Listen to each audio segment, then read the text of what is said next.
Welcome to Kiara's coaching. Good morning student.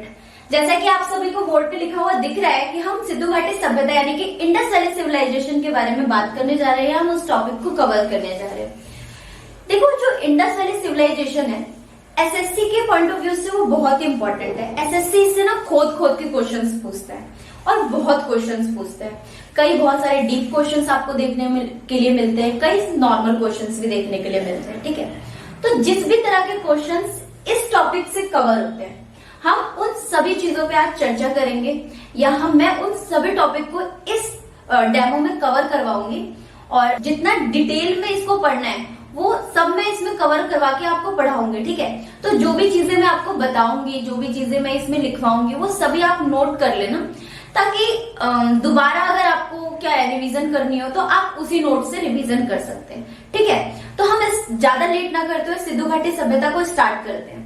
जो Indus valley या सिंधु घाटी सभ्यता है इसको एक अन्य नाम से भी जाना जाता है। ठीक है, और वो कौन सा नाम है? वो है हड़प्पा सभ्यता। अच्छा, क्यों कहते हैं हड़प्पा सभ्यता या सिंधु घाटी सभ्यता ही क्यों कहा जाता है? देखो, सबसे पहले मैं इसके पीछे की थ्योरी आपको समझाती हूँ कि इसको क्यों हम हड़प्पा सभ्यता या सिंधु घाटी सभ्यता कहते हैं। तो रीजन क्या होता है इसको हड़प्पा सभ्यता या सिंधु घाटी सभ्यता कहने का? रीजन ये है कि सबसे पहला जो स्थल मिला है हमें, ठीक है, इस काल का, वो हड़प्पा ही है, इसीलिए हम उसको उस नाम से भी जानते हैं। और सिंधु घाटी सभ्यता इसलिए कहते हैं क्योंकि ये पहले इस नदी के किनारे ही मिला हुआ है। हालांकि मिला तो वो कई नदियों के किनारे है, इसीलिए हम कोई स्पेसिफिक नाम ना रख करके जो पहले मिले स्थल है उसके नाम से और जो पहली नदी उसके नाम से हम जानते हैं। ठीक है, तो हम बात करते हैं हड़प्पा सभ्यता की। तो हड़प्पा सभ्यता कितना फैला हुआ है? देखो, सबसे पहले तो हड़प्पा सभ्यता के विस्तार के बारे में देख लेते हैं। ठीक है, कि ये कितना फैला हुआ है। अगर मैं बात करती हूँ उत्तर में, तो उत्तर में ये मांडा, ठीक है, मांडा एक जगह है जम्मू एंड कश्मीर में, तो वहां तक फैला हुआ है। कौन सी नदी? चिनाब नदी। ओके, नदी के किनारे है। ठीक है, इतना समझ आया आपको? इसके बाद अगर मैं बात करती हूँ, ये नोट करने वाली चीज है क्योंकि कई बार पूछा जा सकता है। नीचे दामावार, ये कौन सी नदी के किनारे है? तो ये है प्रवरा नदी के किनारे। और प्रवरा नदी क्या है? गोदावरी की सहायक है। कौन सी किसकी सहायक है? गोदावरी नदी। ओके, प्रवरा की सहायक है। और इसके बाद यहां बात करती हूँ पूरब में, तो ये आलमगीरपुर, आलमगीरपुर। ठीक है, और ये कौन सी नदी के किनारे है? तो अगर मैं बात करती हूँ तो ये है हिंडन नदी के किनारे।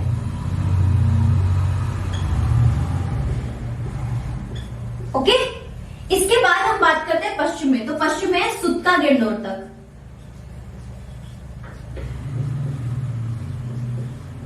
ठीक है, और सुत्का गेंडोर ये किस नदी के किनारे? तो ये है दशक नदी के किनारे। दशक नदी किसकी सहायक है? सिंधु घाटी सभ्यता की सहायक है, मतलब सिंधु नदी की सहायक है। ओके, दशक नदी। ठीक है, यहां तक आई होप कि ये तो सारी थ्योरी है तो आपको समझ आई होगी। अब हम एक्चुअल चीजों पर, एक्चुअल फैक्ट पर हम बात करने जा रहे हैं। ठीक है, तो बात करते हैं हम सिंधु घाटी सभ्यता की, जिसे हम हड़प्पा सभ्यता के नाम से भी जानते हैं। इसके काल को लेकर के बात कर लेते हैं। ठीक है, इसे मैं रब कर दे रही हूँ, आपको अगर ऐसे नोट करना है तो आप नोट कर लो ताकि आपको याद रहे। ठीक है, काल की बात करते हैं हम। किसकी बात करेंगे? काल कि किस समय पर ये मिला हमें और किसने ढूंढा, किसके नेतृत्व में ढूंढा। तो मैं अगर बात करती हूँ काल की या टाइम पीरियड की मैं बात कर रही हूँ, है ना, तो देखो ज्यादातर जो वैज्ञानिक है उन्होंने कौन से काल को मंजूरी दी? उन्होंने बोला है कि 2500 से, ठीक है, 1750 बीसी, है ना, 2500 से 1750 बीसी इसको ढूंढा गया है। और किसके नेतृत्व में ढूंढा गया है? तो जॉन मार्शल के। देखो, नेतृत्व किनका था? जॉन मार्शल का, है ना।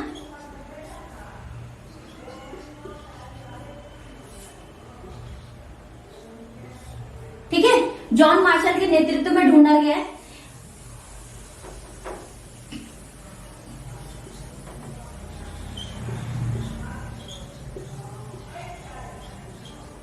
में खोजा गया।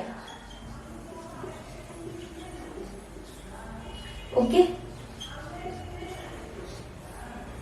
इतना समझ आया आपको? ठीक है, तो जॉन मार्शल के नेतृत्व में खोजा गया और इसको नाम भी किन्होंने दिया है? नाम भी इन्होंने ही दिया है, नाम भी इन्होंने ही दिया है। ओके, इतनी चीज समझ आई? ठीक है, कोई डाउट हो तो इसके बारे में हम बाद में बात करेंगे, पहले जो मैं समझा रही हूँ वो समझो, इतना नोट कर लो। इसके बाद हम सिंधु घाटी के परिचय के बारे में बात करते हैं, ठीक है, कि क्या, कैसे, किस तरीके की सभ्यता थी, क्या ये एक नगरीय सभ्यता थी या ग्रामीण सभ्यता थी, किस तरह की सभ्यता थी, क्या होता था इसमें, ठीक है, तो उसके बारे में बात करते हैं। चलो,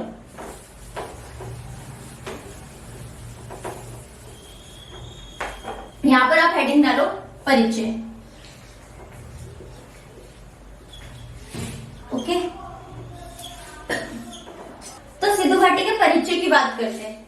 ठीक, तो कैसी सभ्यता थी? देखो, सिंधु घाटी सभ्यता ना आज की तरह ही नियोजित सभ्यता थी, बहुत अच्छा जल प्रबंधन था उसमें। ठीक है, तो ये कैसी सभ्यता थी? तो आप यहां डालो कि सिंधु घाटी सभ्यता नियोजित सभ्यता थी।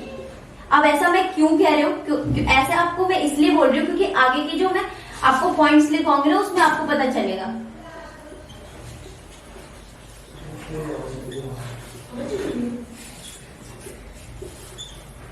ठीक है, यहां पर क्या था, यहां पर ये नियोजित सभ्यता थी, ये और क्या था, नगरीय सभ्यता थी।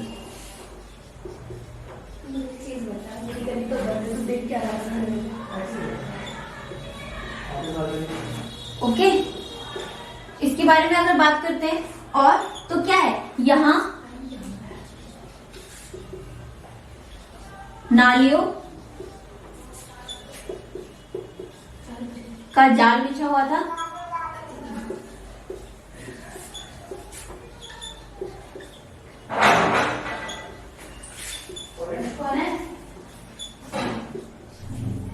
ओके, तो यहाँ पर क्या था, यहाँ नालियों का जाल बिछा हुआ था।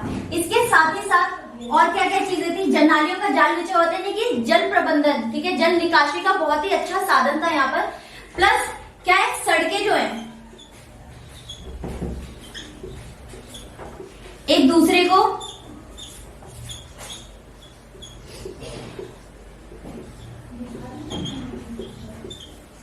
समकोण पर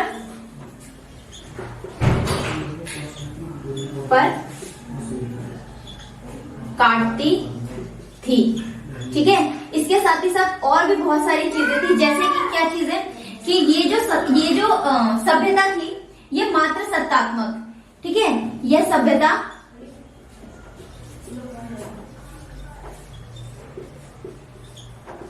मात्र सत्तात्मक, ठीक है, सभ्यता थी। अब मात्र सत्तात्मक, मैंने आपको ये लाइन तो लिखवा दी, लेकिन मात्र सत्तात्मक होता क्या है, जैसे कि आज हम अपने पिता का सरनेम लेते हैं, ठीक है, तो उस समय पर उतनी ही इंपॉर्टेंस माता को दी जाती थी। नेक्स्ट पॉइंट हम इसके बारे में लिखते हैं कि यहां पर क्या है, ठीक है, यहां 16 के अनुपात में तौलने के लिए में नापतोल इकाई का प्रयोग किया जाता था।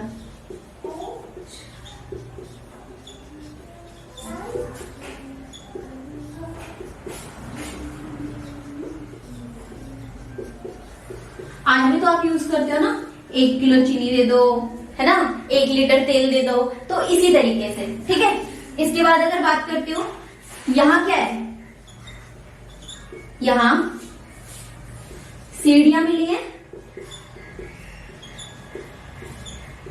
है, अर्थात घर कैसे होते थे, ठीक है, अर्थात घर 1 मंजिला और 2 मंजिला, ठीक है,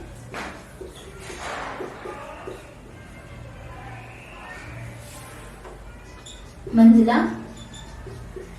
होते थे।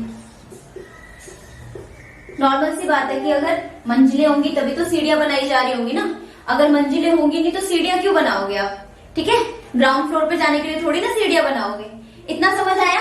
अगर आपको इतना समझ आ गया तो इसकी आप परिचय के बारे में नोट कर लो। इसके बाद हम नेक्स्ट टॉपिक पर बात करते हैं जो इनके स्थल से रिलेटेड है कि कौन कौन से स्थल सिंधु घाटी सभ्यता में इंपॉर्टेंट रहने वाले हैं, कितने स्थल मिले हैं।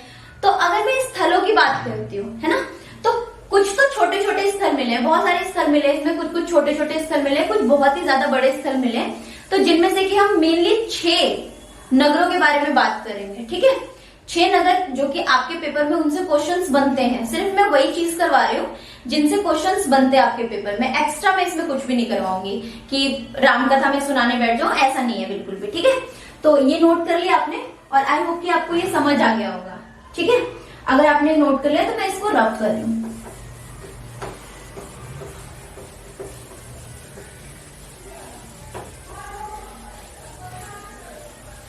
अब हम 6 बड़े नगर की बात कर लेते हैं। तो 6 बड़े नगर ना, पहला आप पढ़ेंगे हड़प्पा के बारे में। ठीक है, ओके। दूसरा मोहन जोदाड़ो। ओके,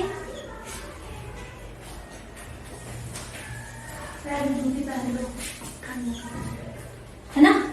थर्ड लोथल के बारे में बात करेंगे। लोथल भी इंपॉर्टेंट है क्योंकि ये एक बंदरगाह था। ओके, यहाँ से कई सारे ऐसे साक्ष्य मिले हैं जो कि आपके पेपर में पूछा ही जाता है। आपसे पूछ लिया जाएगा गोदीवाड़ा कहाँ मिला है, तो लोथल में ही मिला है। नाव का चित्र कहाँ मिला है, तो वो लोथल में ही मिला हुआ है। ठीक है, तो ये सारी चीजें हम धीरे धीरे एक एक करके पढ़ेंगे, एकदम से तो सारी चीजें नहीं पढ़ सकते ना, मैं टॉपिक वाइज आपको सारा कवर करवाऊंगी। ठीक है, लोथल के बाद आप लिख लो बनावली, है ना, या कालीबंगा लिख लो।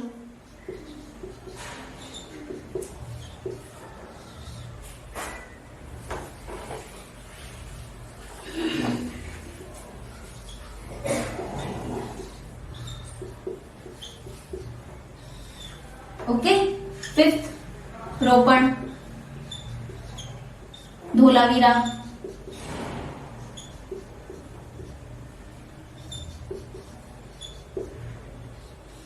ठीक है, बनावली। ये एक्स्ट्रा है, अगर आप चाहो तो लिख सकते हो, अदरवाइज ये आपके लिए ना।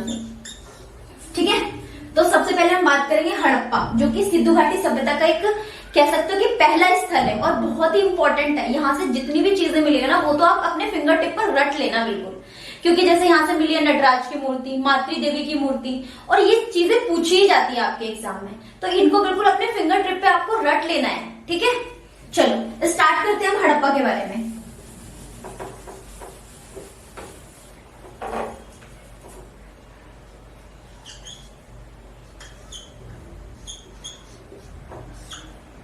हड़प्पा, ओहो,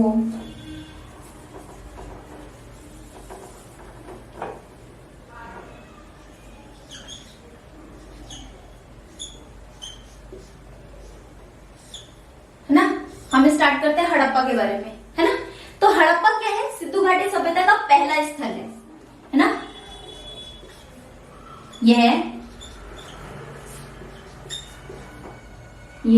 ये ऐसे लिखो आप, यह इस सभ्यता का क्या है, का पहला स्थल है।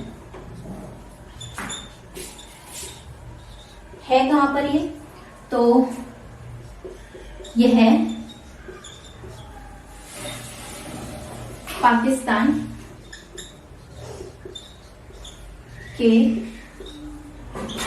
मोंटगोमरी, ठीक है,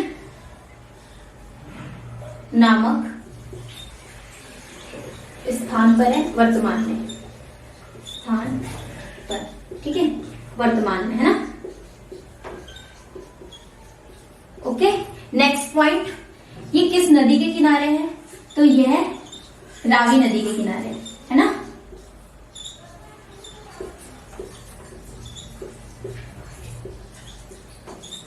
और सबसे ज्यादा इंपॉर्टेंट कि इसको 1921 में, है ना,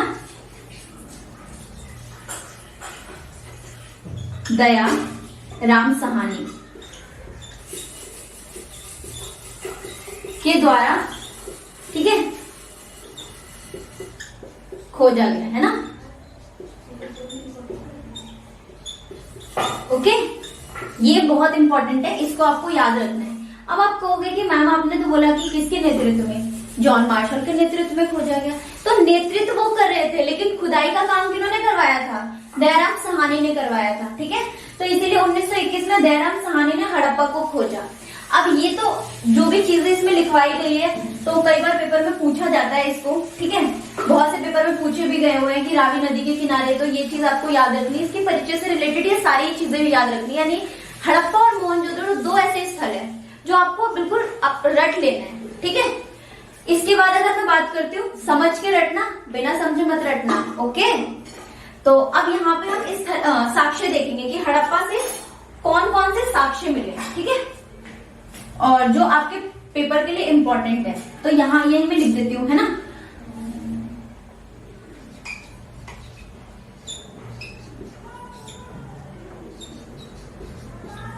मिले साक्ष्य, ओके, ठीक है। तो पहला आप लिख लो, नटराज की मूर्ति, है ना। सेकंड, मातृ देवी की मूर्ति, ओके। एंड थर्ड, श्रमिक आवास भी मिले हुए हैं।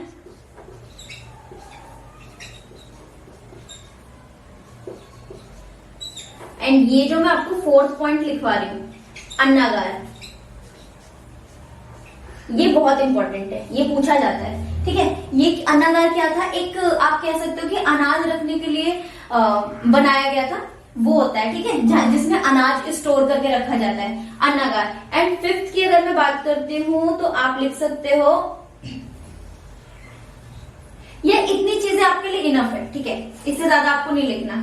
ये आप ये याद कर लेना, नटराज की मूर्ति, मातृ देवी की, और ये अन्नागार, ठीक है, ये चीजें इनफ है, इतना ही आपको इसमें लिखना है। इसके बाद हम जो नेक्स्ट टॉपिक को पढ़ेंगे वो है आपका मोहनजोदाड़ो। मोहनजोदाड़ो एक आप कह सकते हो कि इसके बारे में भी आपको याद रखना जरूरी है, क्योंकि यहीं से दुर्ग वगैरह के साक्ष्य मिले हैं, ठीक है। इस यहाँ पर देखा गया कि समाज जो है दो क्षेत्रों में बटा हुआ था, ओके।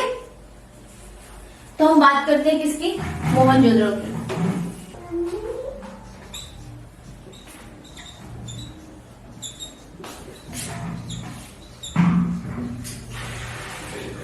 ओके, चलो हम इसके बारे में बात कर लेते हैं, इसके परिचय के बारे में।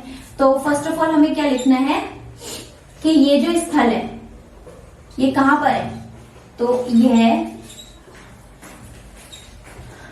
पाकिस्तान के लरकाना जिले में क्या है? में स्थित है ना। कौन सी नदी के किनारे है? तो ये है सिंधु के किनारे, ठीक है।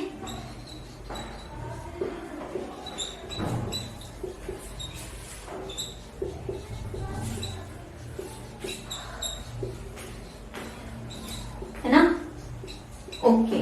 उसके बाद इसको किसने खोजा है? उसको तो दयाराम साहनी ने खोजा था खुदाई करवा के। इनको भी खुदाई करवाने वाले कौन है? राखलदास बनर्जी, ठीक है। 1922 में खोजा गया था हड़प्पा के जस्ट बाद। तो कौन है? राखलदास बनर्जी।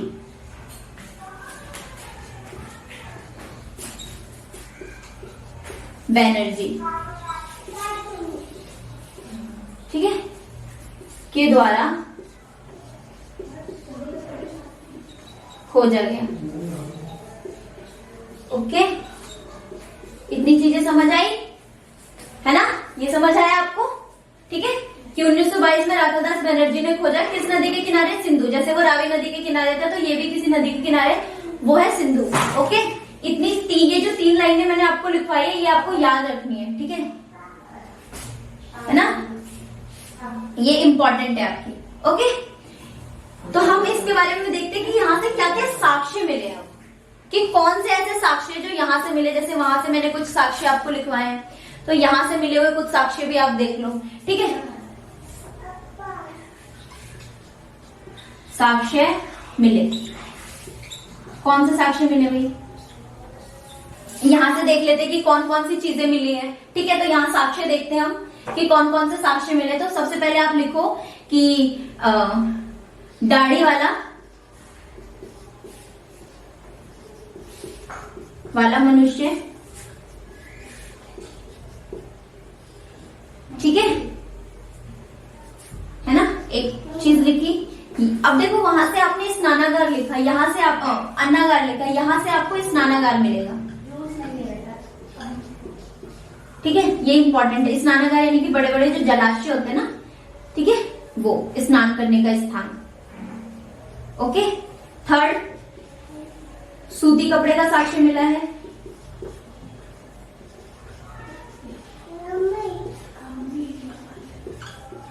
ना? और क्या मिला है? सूती कपड़े का साक्ष्य यहां से मिला है, ठीक है? और आप लिख सकते हो कि पशुपतिनाथ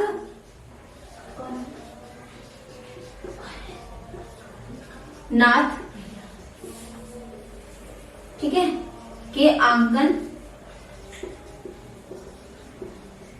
का चित्र, है ना? ठीक है, इन सब में आपको सबसे ज्यादा ये और ये पॉइंट आपको याद रखना है। ओके, ये कुछ चीजें हैं जो आपको कहां से मिली है? मोहनजोदाड़ो से मिली है, ठीक है? तो आज की क्लास में हम इतना ही कंप्लीट करेंगे। इसके बाद हम आगे वाली क्लास में कंप्लीट करेंगे, या आप अगर इसको और भी ज्यादा डीपली जानना चाहते हो, पढ़ना चाहते हो, ठीक है, ताकि आप किसी भी गवर्नमेंट एग्जाम को इजीली क्रैक कर सको, तो उसके लिए आप हमारी वेबसाइट पे विजिट कर सकते हैं एंड हमारे कोर्स को क्या है, एनरोल कर सकते हैं। Okay, thank you so much.